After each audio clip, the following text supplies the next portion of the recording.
Hello friends, आज आपल्या बाप्पांच्या आगमनाचा दुसरा दिवस आहे आणि आज मी बनवणार आहे बेसन मावा मोदक.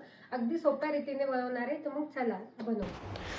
तर मी ते कढईमध्ये तूप टाकलेलं आहे. तूप गरम झालं की मी 2 कप टाकलेलं आहे बेसन आणि ह्या बेसनाला मी एकदम छान असं भाजून घेणार आहे. अगदी 4 ते 5 मिनिटांमध्ये छान भाजायला लागतं.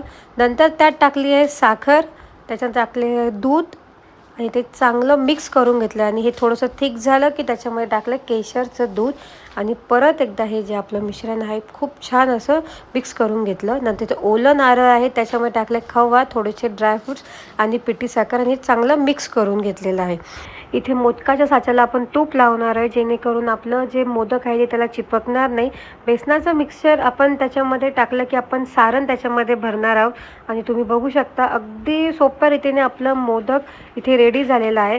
त्यानंतर माझ्याकडे एक सिल्वर अर्क होता, मी त्याने डेकोरेट केलेला आहे. बघू शकता इथे आपले हे मोदक बेसन मावा मोदक अगदी रेडी आहेत.